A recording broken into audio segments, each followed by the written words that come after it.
Regardez-moi ce petit âne qui, ces dernières semaines, par rapport à Nabi, on l'avait pas beaucoup travaillé parce que Nabi nous a énormément inquiétés et que ça nous a pris énormément de temps avec les visites vétérinaires, tout ça, les montagnes russes. Et ça fait un moment qu'il n'avait pas été concrètement travaillé, quoi. Il bouge pas. Je crois qu'il a compris que ça lui faisait du bien. Oh, c'est bien. Voilà. Il y a Joséphine qui nous accompagne aussi, la cocotte. Et là, on avait prévu de lui mettre le licol et la longe, mais en fait, non, il bouge pas. Voilà. Donc ça, c'est les bonbons. Voilà. Parce qu'on l'a remercié. On l'a remercié d'être venu, en fait. C'est parce que Christian, c'est comme ça qu'il fonctionne. Hein. C'est quand j'ai envie, et en plus, quand j'ai envie, il faut me remercier. Donc voilà, donc là, il a son paddock avec les filles à côté.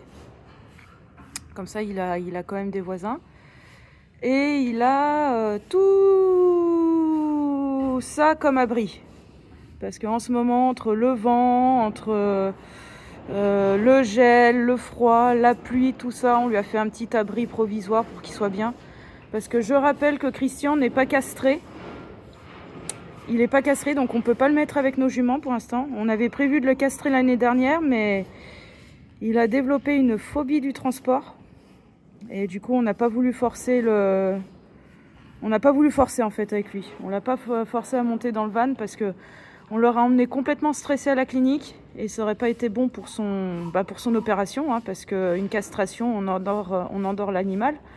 Et déjà endormir l'animal, c'est un risque en soi, alors plus le stress.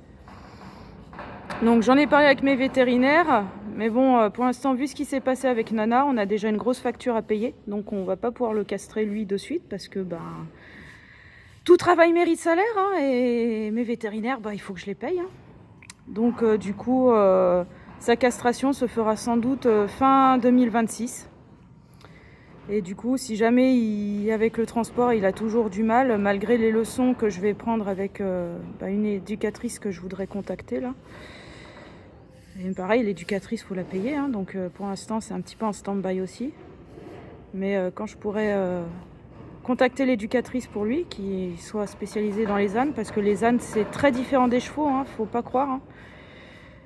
Si tout va bien, si avec le van ça va bien, fin d'année 2026, je le fais castrer à la clinique. Sinon, il faut que je voie avec mes vétérinaires pour le faire castrer ici sur place. Mais bon, le faire castrer ici sur place, ça représente quand même aussi un autre risque. C'est-à-dire que s'il fait hémorragie, mes vétérinaires auront moins de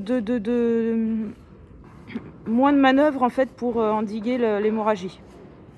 Si c'est sur place. C'est pour ça que je voulais le faire en clinique. Pour sa sécurité à lui aussi, Pépère. Voilà, à la prochaine les gars.